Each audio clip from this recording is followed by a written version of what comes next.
Welcome back to the channel, everybody. We've got another great drive for you today. It's a crazy drive. That's why I picked that graphic there. It felt like a roller coaster at times.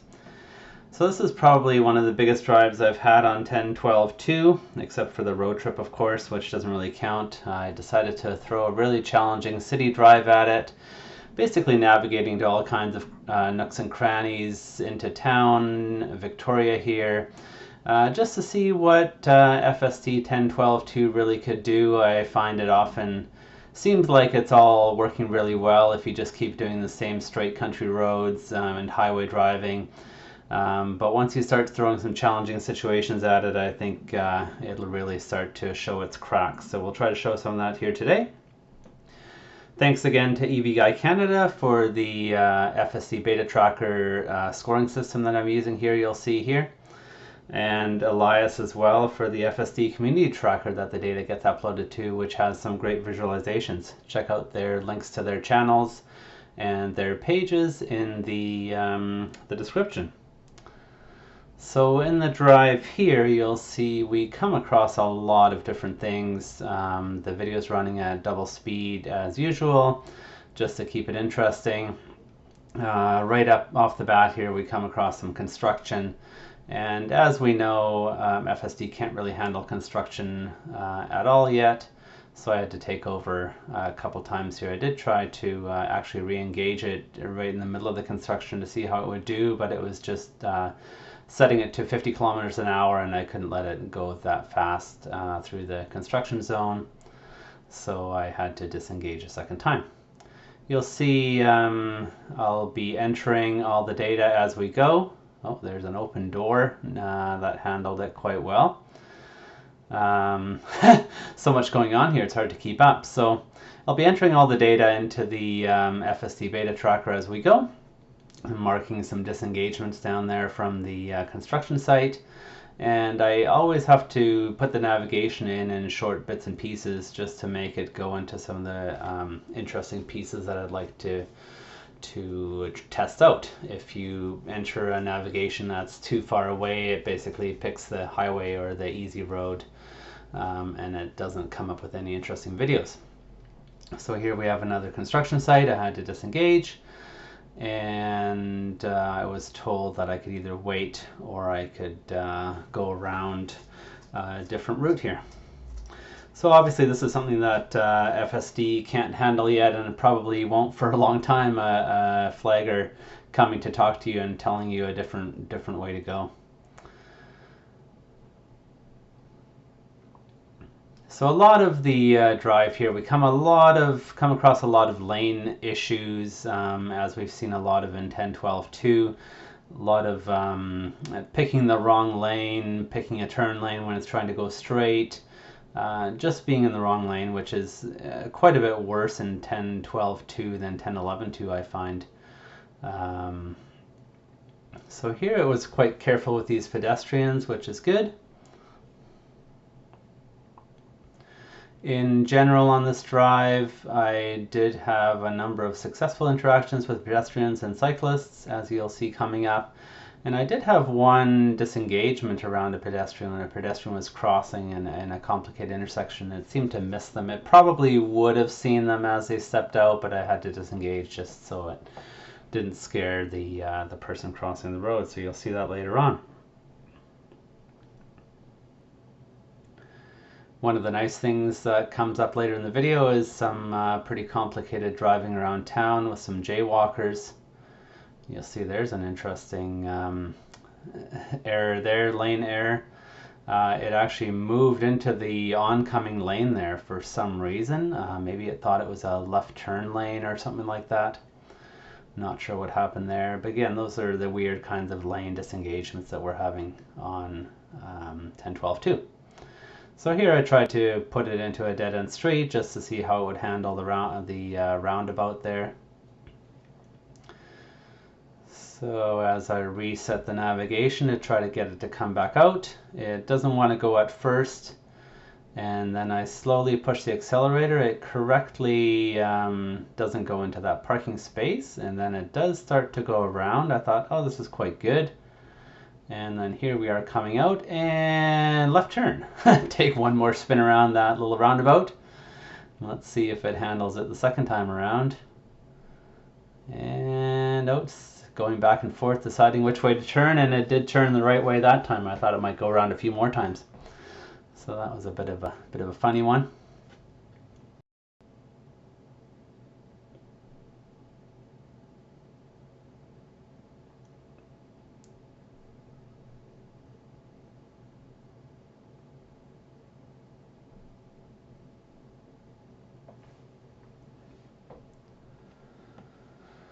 So here we have a right turn. We've got a few right and left turns through traffic. In general, FSD really isn't very good at pulling into traffic, either left or right turns.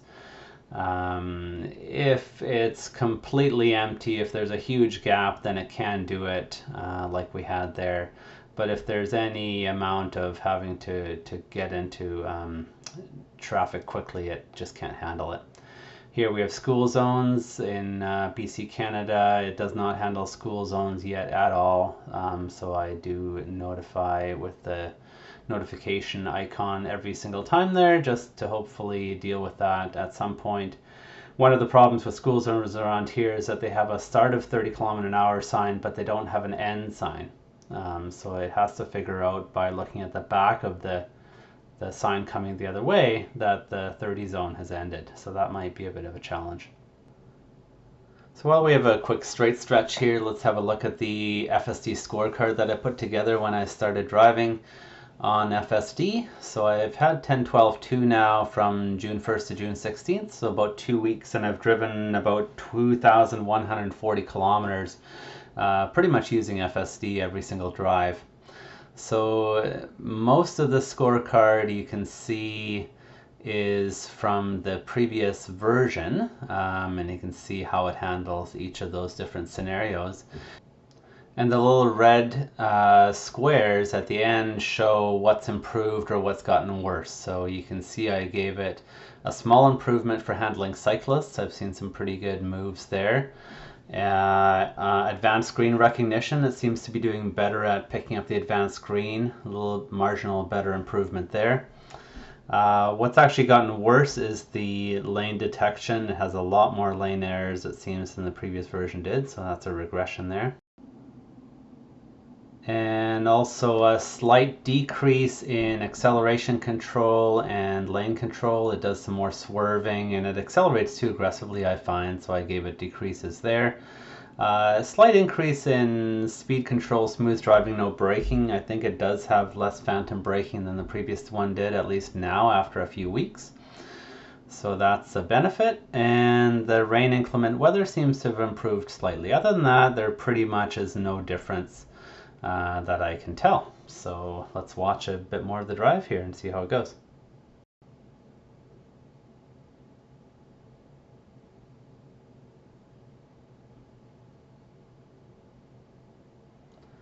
So like I said, I always had to pick some new navigation points, just basically randomly picking some interesting tight spots I can see on the map to see what I can experience. There's some interesting left and right turns. Let's see how it goes here. There, it does maneuver around this walker a little bit, so that's pretty good. Here's a weird one. Watch carefully here. We're turning left, seems pretty simple, and then it freaks out, tries to navigate to the right, and drives me straight off the road into this this dumpster here. So I thought I had disengaged at first, but I don't think I did. There's some weird glitch there. So once again, often I think, oh, there's some things that are solved and pretty simple by now, but then all of a sudden it can't handle a very simple left turn like that. Again, mostly because of navigation errors. Here it couldn't figure out how to get around that truck, so I had to disengage again. So the disengagements are mounting here. We have 7 kilometers and 5 disengagements already. This left turn here, it's handling better than it did last time. If you saw the previous video, it tried to drive over the yellow hash marks there one time when I did this on the previous version, I believe. So slight improvements at times for sure.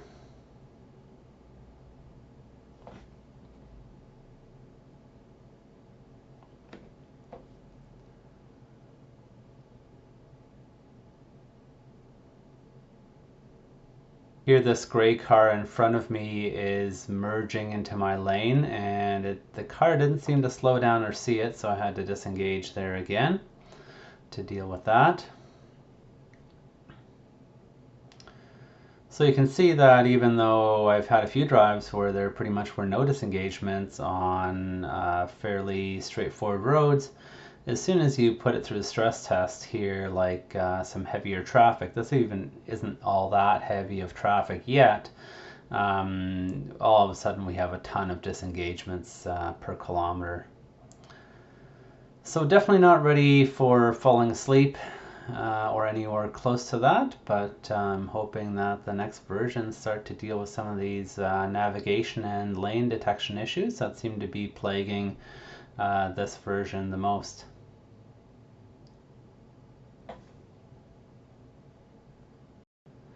So here in front of us we have a Genesis GV60, which is the luxury brand of Hyundai. I'd never seen one of those before, and that is an electric vehicle as well. So I'll have to go look that up to see what the details are on that. I had no idea they were already delivering those. I'll speed this section up a bit. Nothing too much exciting happens here for a few seconds, but amazingly on this drive I haven't had to speed things up too much because so much is going on for the most part. So here we turn right into a smaller road, and you can see the cyclist is coming up there and it stops for them. I actually had to take over and proceed because the cyclist waved me through and I wasn't really supposed to stop there. But it's interesting that it did detect that cyclist, which may have come into our lane, and stopped for them. So here I'm just pulling over to pick a new navigation route again, just again pretty random throughout the city to see what kinds of interesting things we can find.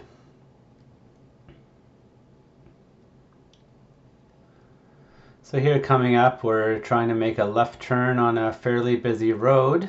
So let's see how this goes. Didn't have very high hopes for it. 4-lane road, trying to turn left. And car nudges out a bit too far, so I actually had to back up to let it try again. I'll let it try one more time. And there happened to be a gap in the traffic, so it actually managed to do that okay. Now it's gotten itself into the left turn lane. It's trying to merge to the right, and somebody did let us in, so that worked out fairly well. Here we have an example of a 30 zone, which you can see it doesn't pick up as a 30 zone. I think I missed turning down the speed limit there, but I've had to do that pretty much every time I hit one of those, and continued reporting hasn't done anything yet in terms of addressing those.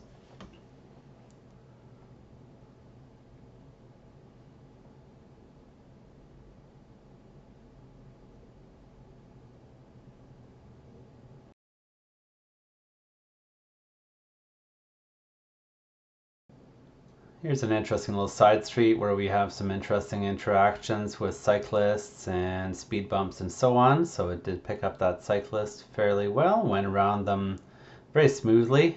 Cat running across the road, gave me a little warning there.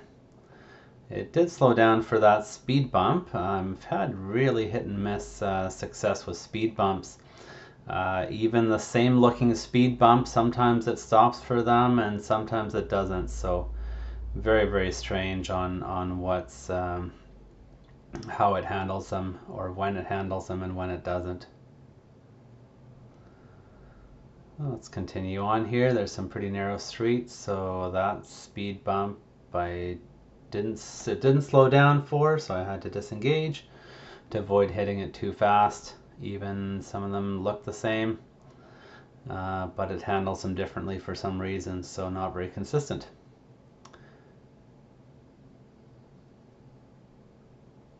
Another left turn here, got lucky with no traffic, so can handle them in that case, of course.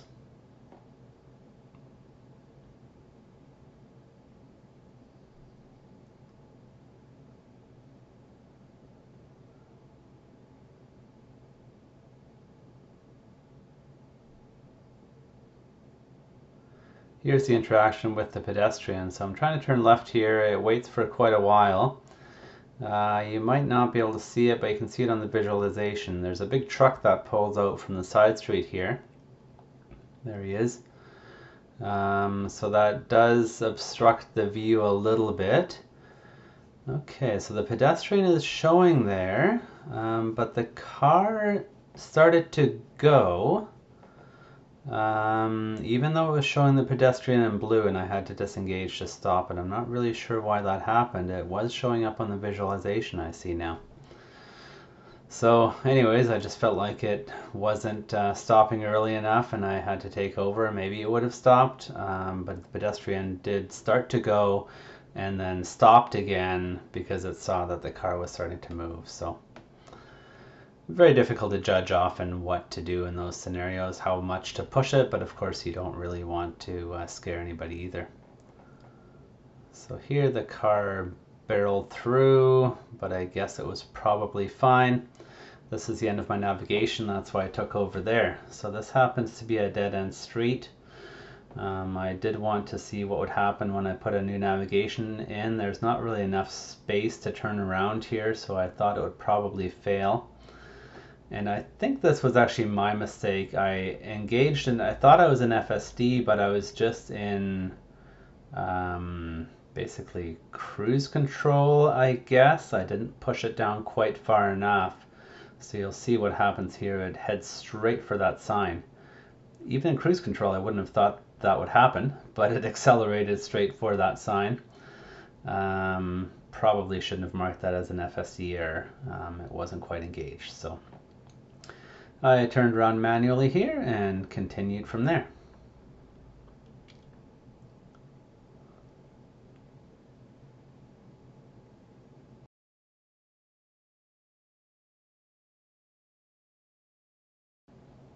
So here coming down the narrow road, it's centering in the lane too much, so I had to dodge out of the way of that car. Another disengagement. Not doing so well.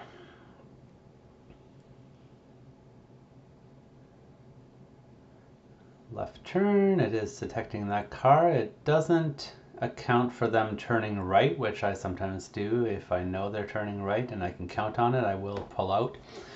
It is being cautious, which I guess is a good thing.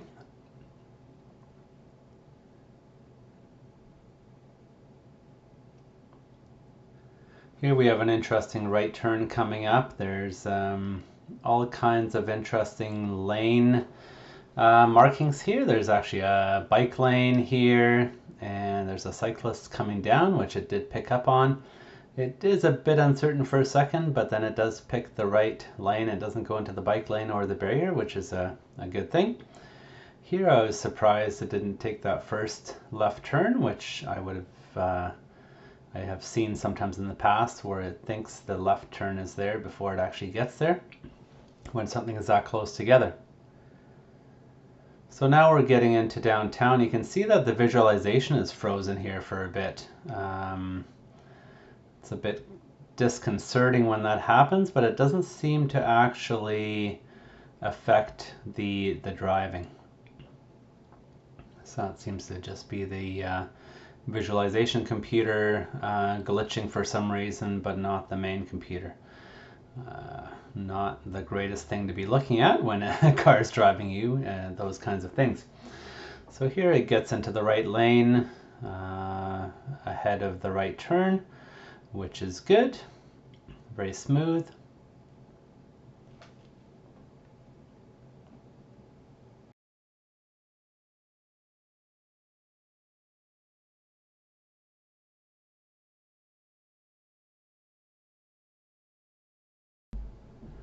And we're turning right coming up, so we don't need to merge to the left. Very narrow roads here, but it does seem to handle it fairly well. So here's the left turn that we had an issue on the previous version. Can't quite remember what the issue was, but it seems to handle it fairly smoothly this time. I took over here to redo the navigation again, Sorry there's so many of those. If I had a co-pilot with me, I could have done it a bit more smoothly. So what I'm trying to get into here is Humboldt Street, which has some very interesting bike lanes. It's actually a one-way road with opposing traffic and a bike lane on each side. And what you're supposed to do is duck into the bike lane when a car is coming towards you. I've never seen this anywhere else. I did show it in previous videos, but it didn't encounter any opposing traffic last time, so we'll see how it handles it this time. That was another lane error there. It was supposed to turn right at the last road, but for some reason it missed it completely and went straight instead. So here we go around the block. And we'll get back to where we are trying to go. Left turn. Fairly good visibility, so easy to do, and it does handle it.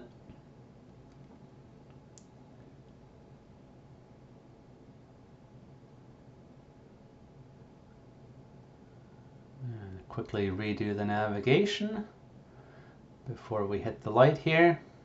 Let's see how it goes. This left turn here is going into that road I was just describing.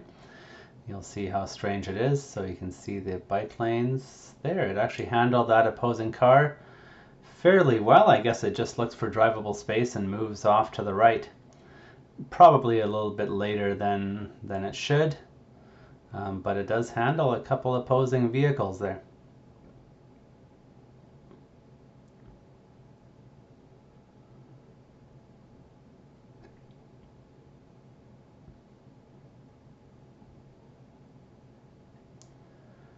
Again, fiddling with the navigation to try to force it into the spots I'd like it to go into.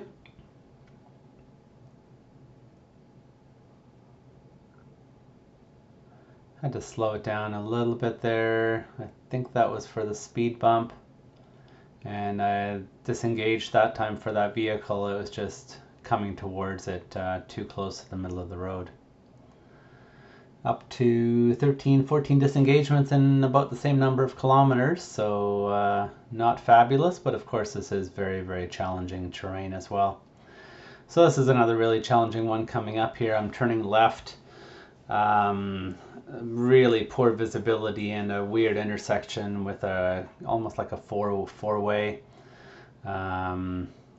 Almost impossible to see. It does seem to be picking up on those cars, but I just had to take over and make a move there. Didn't want to wait too long. Here's an interesting one with this garbage truck, which it does handle quite well. That type of thing I've seen quite a few times, it handling fairly successfully.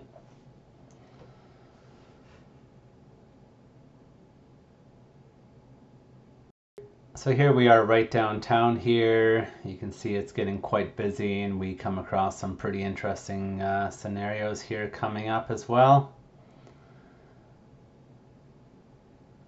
Once again, if you've been watching the channel and you enjoy the videos, please like, share, and subscribe. Maybe share with your local Tesla club to see if they might be interested. I'm really hoping to get the subscribers up a bit.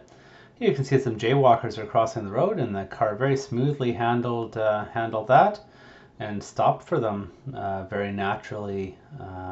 So perfect there. Gave it a good job there. Here we have a bit of a strange intersection with some weird lane markings. We'll see how it handles this one. Ambulance went by, but there's nothing that we had to do to deal with it. So it did fail at that intersection because of the strange lane markings. Had to disengage again. Another lane detection type error.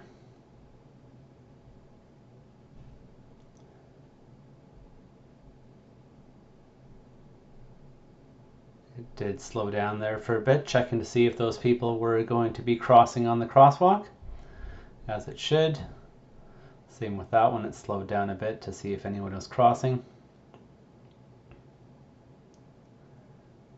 All kinds of interesting obstructions here. We have some patios that were built up into the street here. I think that was as part of the pandemic. They allowed that type of thing. but it handles obstructions like that without a problem.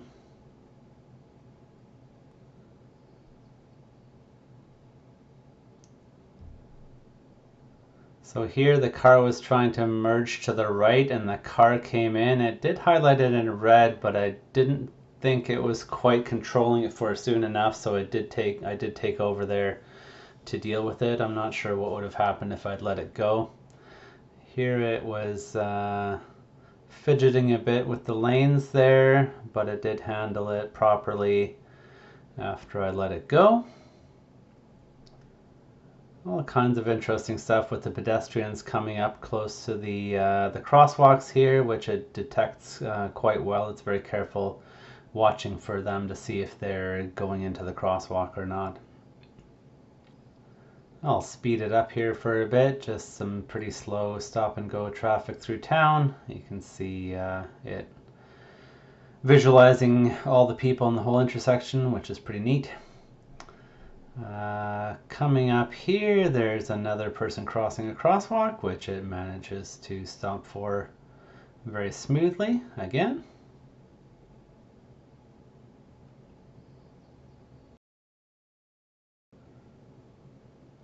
So here it has some problems figuring out when to get into the right turn lane. I've seen that a number of times when it's strange markings like that on the road. So again, I took over there.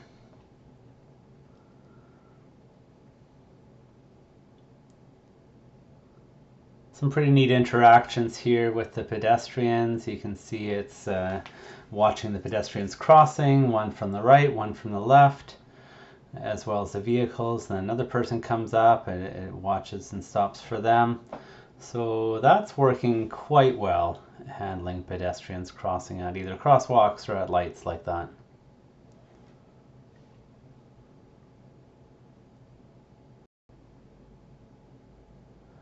I didn't give it a demerit for that disengagement because I was just in the middle of a re-navigation as I was going through that intersection there.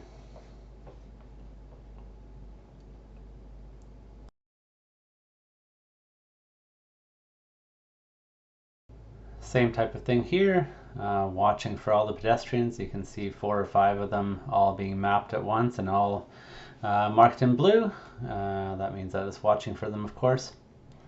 And here I actually did a fairly good job getting into the proper lane. There's a bike lane there and a bus lane, so it moved over into the proper spot.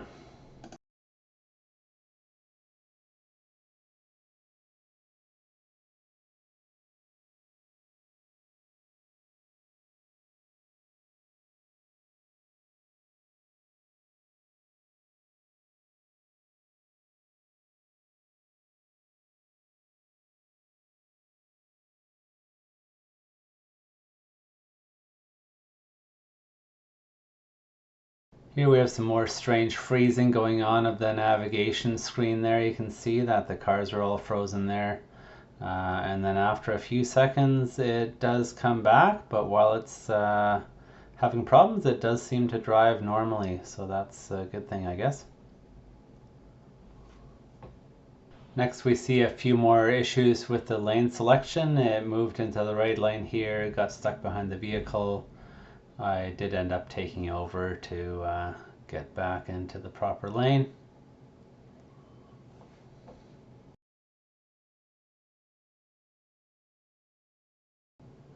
And here once again some glitches with the lane. You can see it's sometimes trying to go left and sometimes trying to go to the right into the left turn lane. All kinds of strange issues there. So same types of problems. On this road it handled the speed bumps quite well, so that's a good thing. Of course I had to pull over to redo the navigation once again. So we'll start to head back.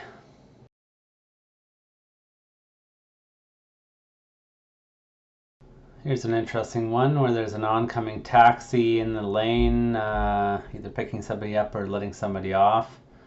I did try to let it go to see if it would move to the side, but it didn't, so I took over and had to back up. Taxi pulled over and let me through. That was a pretty challenging move, I guess, but I think with an oncoming car, it really should have pulled over to let it pass. So that was pretty smooth there with the right turn and immediately getting into the left turn lane.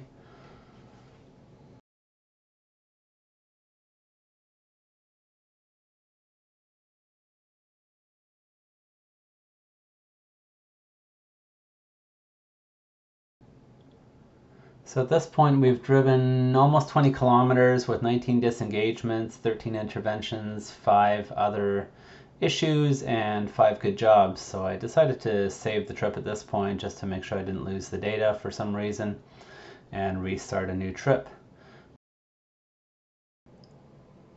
So here we're coming up to the intersections where we had some issues last time. The navigation, if you remember back, was heading straight through the intersection and it kept trying to turn left mid-intersection. So let's see what happens this time. So this time it did the opposite. Instead of staying in the straight through lane, and it went into the right turn lane. And I decided to take over and actually make a right turn instead of trying to let it do something crazy in the middle of the intersection. So no better. Again, another navigation lane selection type issue. Lots of those in 10.12 too. Here's another interesting error which I hadn't tested but I suspected. It actually says no left turn during the day at that intersection, so of course it didn't pick that up and made the left turn anyways. Next, slightly further down the road, we have FSD trying to make a left turn at a busy road. I tried for a while, it did creep out and I had to hit the accelerator to prevent it from being hit by those vehicles. Pretty close in terms of that left turn, but not quite quick enough.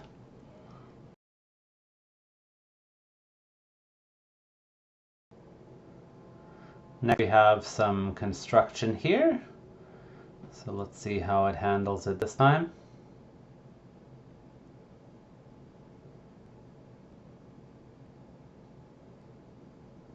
I actually just pushed the accelerator a bit to nudge it through, and it did handle the entire construction site without an issue, so that was pretty good.